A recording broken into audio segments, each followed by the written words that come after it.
आपका इस बुलेटिन में मैं हूं आपके साथ अवंतिका श्रीवास्तव। रुक करेंगे आज की तमाम बड़ी खबरों का और सबसे पहले शाजापुर का जिक्र करेंगे, जहां यात्री बस और ट्रॉले की जोरदार टक्कर हुई है।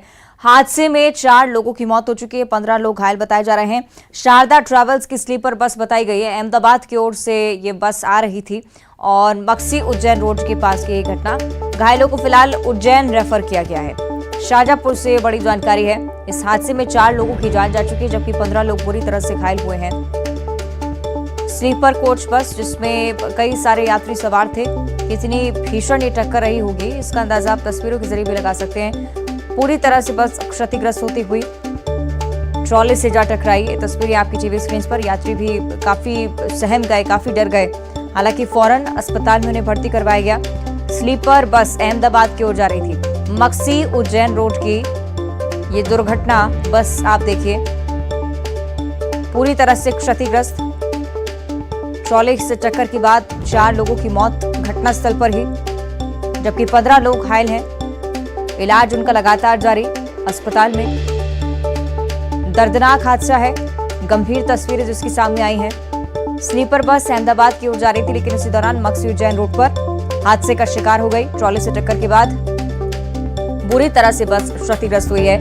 कई यात्री इसमें सवार थे, जिनमें से कई ऐसे भी जिनकी हालत अभी भी गंभीर बनी हुई है। 4 लोगों की इस दुर्घटना में मौत हो चुकी है। तस्वीरें भी आप देखिए, अंदाजा लगा सकते हैं कितनी भीषण ये टक्कर रही होगी। 4 लोगों की मौत, साथ ही साथ 15 यात्री घायल हैं। गंभीर घायलों को फौरन अस्पताल में भर्ती करवाया गया। शारदा ट्रैवल्स की बस बताई जा रही है।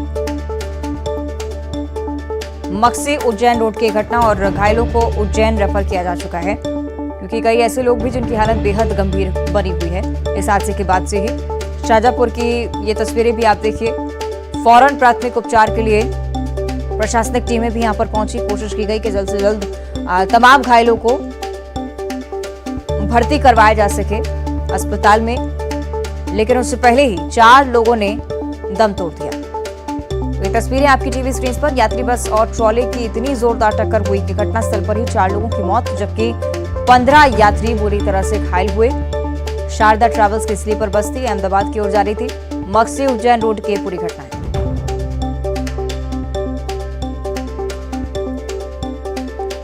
बस का अगला हिस्सा पूरी तरह से क्षतिग्रस्त हो चुका है। तस्वीरें आप देख रहे हैं। ट्रॉले से भीषण टक्कर। 15 यात्री जो कि घायल अवस्था में अस्पताल में भर्ती कराए जा चुके हैं। कई लोग ऐसे भी जिनकी हालत गंभीर बनी हुई है। 4 लोगों की मौत की जानकारी फिलहाल सामने आ रही है। भीषण सड़क हादसा उज्जैन मक्सी रोड पर। प्राथमिक उपचार के बाद सीधे उज्जैन रेफर किया गया है घायलों को, क्योंकि हालत बेहद गंभीर। लेकिन किस वजह से पूरी दुर्घटना हुई अभी तक इस बारे में जानकारी सामने नहीं आ पाई है। बस चालक की तरफ से लापरवाही या ट्रॉला जहां से आ रहा था, क्या गलत दिशा थी या ड्राइवर लापरवाही वश वाहन को चला रहा था, इस बारे में अभी तक कोई पुख्ता जानकारी नहीं है। हालांकि तमाम जो घायल लोग हैं उन्हें अस्पताल में भर्ती करवाया गया है।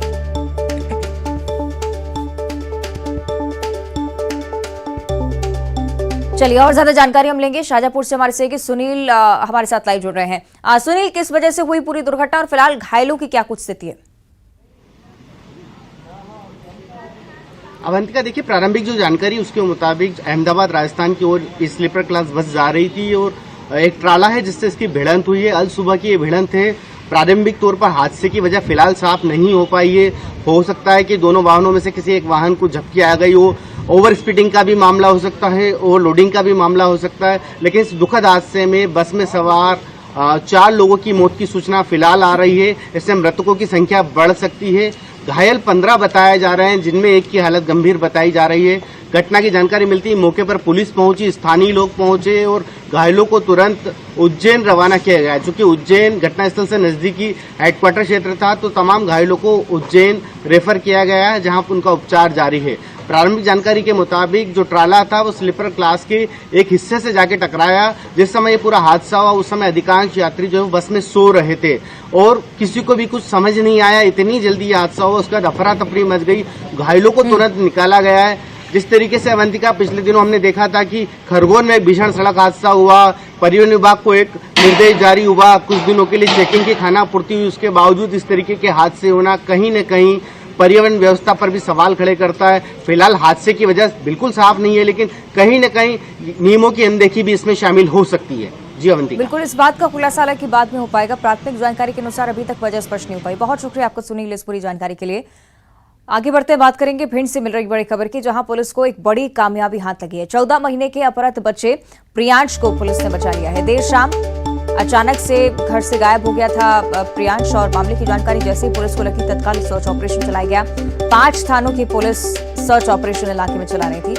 गांव के हर घर को पुलिस ने सर्च किया। गांव से लगभग 1 किलोमीटर दूर 14 माह का रोता बिलखता हुआ प्रियांश पाया गया। पुलिस ने गांव के कुछ संदिग्ध युवकों को गिरफ्तार किया है।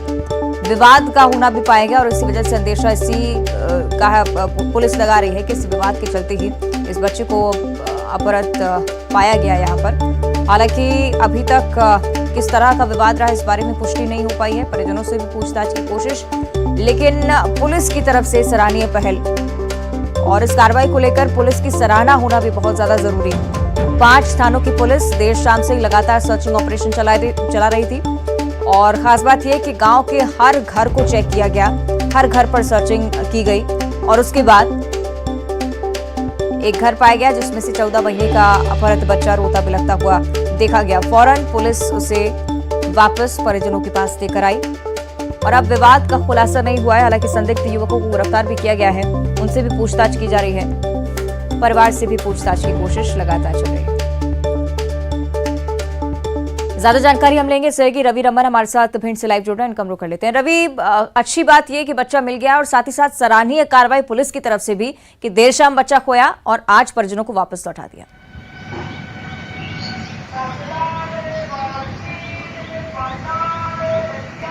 अवंतिका, मैं आपको बताऊं कि कल देर शाम का मामला है, जहां पर मऊ थाना इलाके के पड़रिया गांव का मामला है, जहां पर एक 14 महीने जो दुधमुहा बच्चा है, अबोध बालक है 14 माह का प्रियांश, जो कि घर से खेलते खेलते अपहरण कर लिया गया था। प्रथम दृष्टया सामने निकल कर आया है अपहरण किया गया होगा उस बालक को, क्योंकि वो इतना बड़ा भी नहीं था कि जो खेलने के लिए निकल जाए। लेकिन गांव से 1.5 किलोमीटर दूर उसका रोते बिलखते हुए जब वह मिला तो कहीं ना कहीं ये तस्वीर हैरान करने वाली है। आपको बताऊं कि पिछले कई महीने पहले एक 11 साल के जो आर्यन शर्मा का इसी तरह से उसका अपहरण किया गया था, लेकिन समय रहते हुए पुलिस ने बचा नहीं पाया था और उसकी बहुत दर्दनाक मौत हुई थी पास के एक स्कूल में। लेकिन कहीं ना कहीं परिजनों को बड़ा चिंता सता रही थी। रात भर पुलिस भी अलर्ट मोड पर दिखी थी। नवागढ़ जो एसपी मनीष खत्री हैं, उनके द्वारा मोर्चा संभाल लिया गया था। लगभग 5 थानों की पुलिस को वहां पर सर्चिंग ऑपरेशन में लगा दिया गया था और पड़रिया गांव के प्रत्येक घर को सर्च भी किया गया था, जिसके तत्परांत बालक मिला है पुलिस को। लेकिन पुलिस ने उसकी मां को भी सुपुर्द कर दिया है प्रियांश जी। ठीक है, बहुत शुक्रिया आपका रवि इस पूरी जानकारी के लिए। तो आप देख रहे हैं सराहनीय कार्रवाई पुलिस की तरफ से हुई, फौरन इस बच्ची को ढूंढ निकाला और परिजनों को वापस लौटाया है। आगे बढ़ते हैं, धार की बात करेंगे जहां लव जिहाद का एक बड़ा मामला सामने आया है। दरअसल नालछा की एक युवती से मुस्लिम युवक ने सोशल मीडिया पर दोस्ती की और फिर ब्रेन वॉश कर उसे मिलने के लिए खंडवा बुलाया। यहां से ये युवक इसे सूरत ले गया और इधर नालछा थाने में युवती के परिजनों ने गुमशुदगी की रिपोर्ट दर्ज करवाई थी। नालछा पुलिस ने युवती को सूरत से ढूंढ निकाला और उसे नालछा ले गई। इसके बाद नालछा थाने में युवती ने आरोपी युवक सलीम के खिलाफ दुष्कर्म का केस दर्ज करवाया है। नालछा थाना पुलिस ने आरोपी युवक को गिरफ्तार कर लिया है। आगे की कार्रवाई जारी है।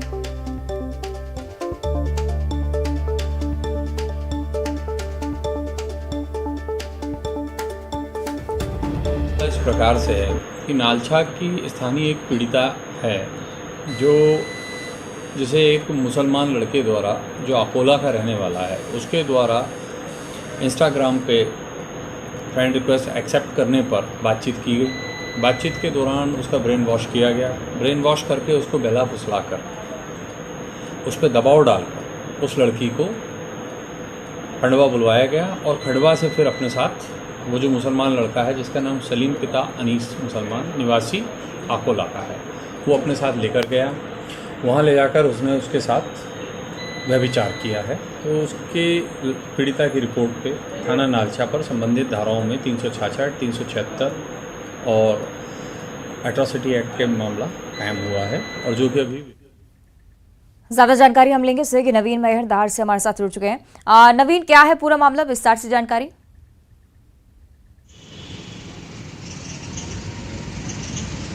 जी हाँ, बताना चाहूँगा कि ये पूरा मामला जो है धार के ग्राम नालछा का है, जहाँ पर एक युवती को सोशल मीडिया पर एक अन्य युवक से दोस्ती करना इतना महंगा पड़ा कि उसको अपनी इज्जत तक गंवाना पड़ी।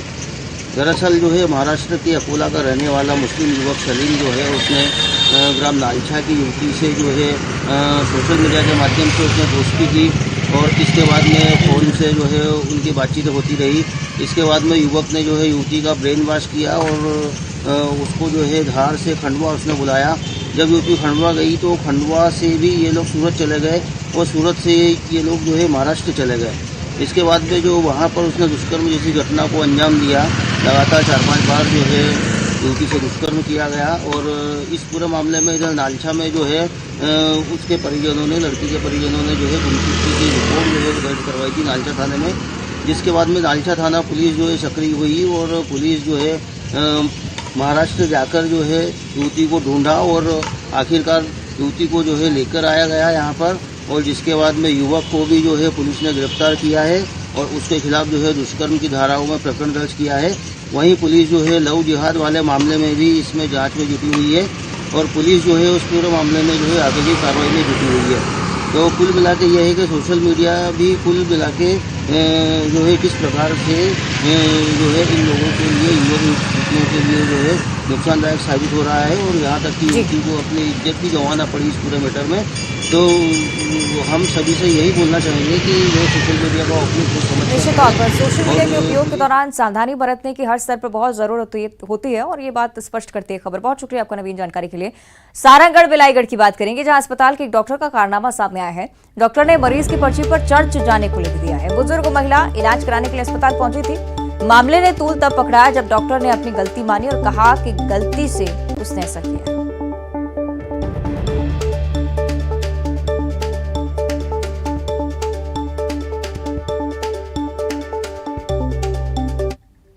में हमारे मोहल्ले की निवासी एक महिला हमारे पास आई, उन्हें पर्ची दिखाया, डॉक्टरी पर्ची, सरकारी अस्पताल की पर्ची दिखाई, जिसमें एक शासकीय कर्मचारी के द्वारा पर्ची पे लिखा गया था रविवार चर्च, भड़गांव चर्च। मैंने इस विषय पर जानकारी लेने के लिए अस्पताल गया और वहाँ पर जाकर उस कर्मचारी से संपर्क किया, उससे पूछा कि ये क्या है। तो उसने बताया कि मैंने व्यक्तिगत रूप से यह लिखा है कि भाई इनका इलाज यहाँ पे संभव नहीं हो पा रहा है, तो एक बार ये वहाँ जाके संपर्क कर लिए। कहाँ जाकर?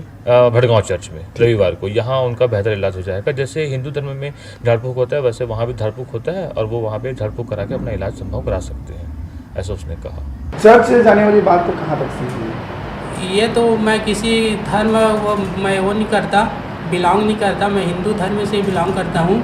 बाकी मैं चर्च वर्च जाने के लिए मैं नहीं कहूँ, जैसे मंदिर और कहीं इधर उधर जाते हैं तो इस प्रकार में भी एक मेरे वर्ड में आया, लोग जाते थे कि ठीक होते हैं ऐसे करके, तो मैं भी एक वर्ड बोल देता हूँ, मेरे पर्ची में लिख दो, बोले कहाँ जाना है करके, तब ये सुई बस लाना पड़े बाहर। ये इसका कोई भी उपचार नहीं हुआ है?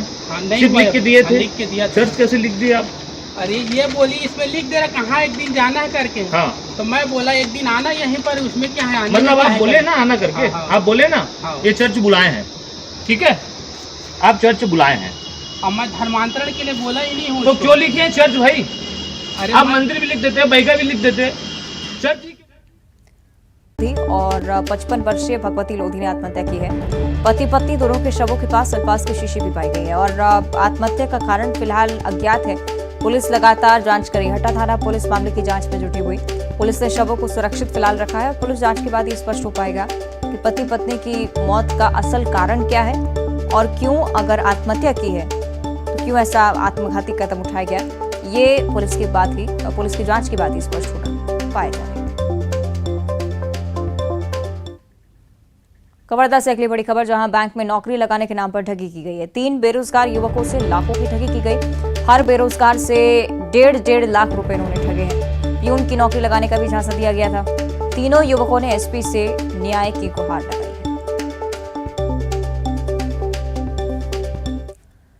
पेंड्रा से अगली बड़ी खबर है, जहां चिटफंड घोटाले के फरार 5 आरोपी गिरफ्तार हो चुके हैं। बीएन गोल्ड कंपनी के निवेशकों से धोखाधड़ी की थी और गबन के बाद आरोपी फरार हो गए थे। इंदौर महासमुंद से उन्हें गिरफ्तार किया गया। रकम दोगुना करने का लालच देते थे। जमीन देने से जैसे ही कहा गया उसके बाद इस पूरी ठगी का खुलासा हुआ। 5 दिन पहले पेंड्रा थाने में केस भी दर्ज किया गया था। बलौदाबाजार से अगली बड़ी खबर, जहां फरार 3 चाकूबाज अब गिरफ्तार हो चुके हैं। तीनों आरोपी जेल भेजे गए हैं। एक सप्ताह से आरोपी फरार चल रहे थे। भाटापारा शहर में चाकूबाजी की घटना हुई थी और जैसे ही शिकायत मिली, पुलिस फौरन इनकी तलाश में जुटी और अब जाकर पुलिस को सफलता हाथ लगी। तीनों चाकूबाज पुलिस गिरफ्त है। और अब बलरामपुर से अगली बड़ी खबर, जहां पटना के जंगल में भीषण आग लगी है। वन संपदा को भारी नुकसान पहुंच रहा है। सैकड़ों पेड़ पौधे जलकर राख हो चुके हैं। कड़ी मशक्कत के बाद आग पर काबू पाया गया है। शंकरगढ़ वन परिक्षेत्र के पटना जंगल का ये पूरा मामला।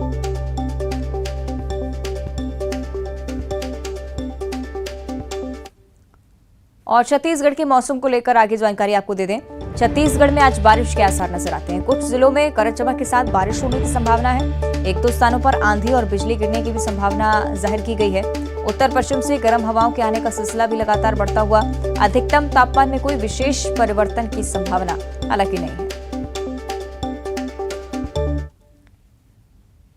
और रायपुर से अगली बड़ी खबर, जहां मोदी स्टोरी कार्यक्रम में शामिल होंगे नेता प्रतिपक्ष नारायण चंदेल। ये जानकारी साझा की गई है। भोपाल में मोदी स्टोरी कार्यक्रम का आयोजन किया जा रहा है। पीएम मोदी की जीवनी पर आधारित है मोदी स्टोरी कार्यक्रम और पीएम मोदी के साथ संस्मरणों पर चर्चा करते हुए समय बिताएंगे नारायण चंदेल। कार्यक्रम में एमपी के सीएम शिवराज सिंह चौहान भी शामिल होंगे।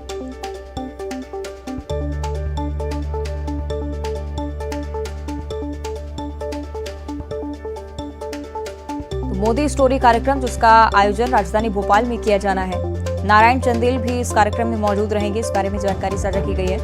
मुख्यमंत्री शिवराज सिंह चौहान की भी मौजूदगी इस कार्यक्रम में रहने वाली है। प्रधानमंत्री नरेंद्र मोदी की जीवनी पर आधारित ये कार्यक्रम होगा और इस दौरान नेता प्रतिपक्ष नारायण चंदेल भी मौजूद रहने वाले हैं। सीएम शिवराज सिंह चौहान की भी मौजूदगी इस कार्यक्रम में होगी। राजधानी भोपाल में मोदी स्टोरी कार्यक्रम में शिरकत करेंगे नेता प्रतिपक्ष।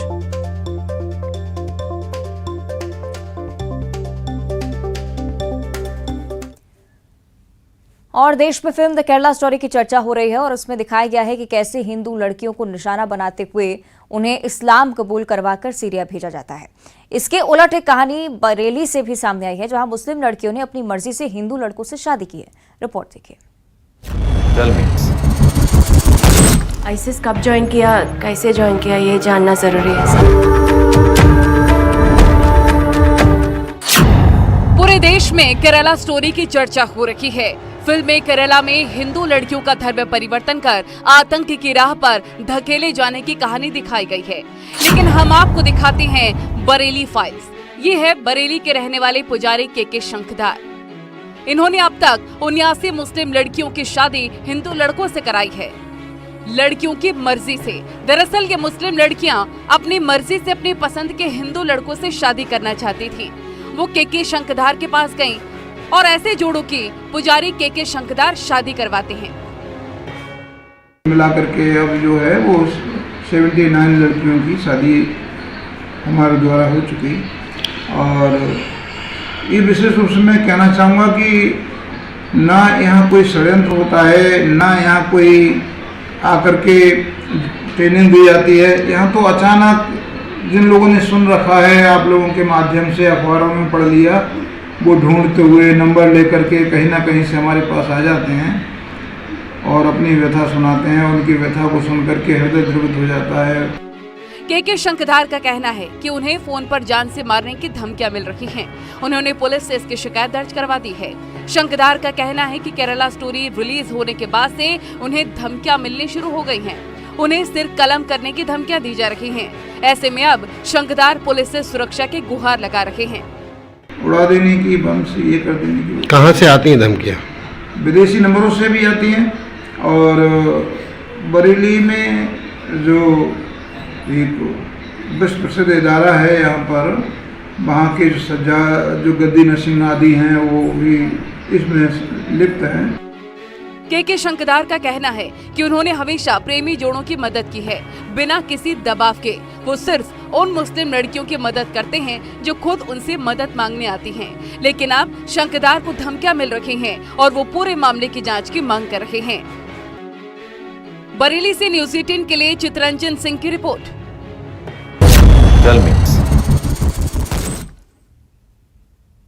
और बुलेटिन में इतना ही। देखते रहिए न्यूज़ 18।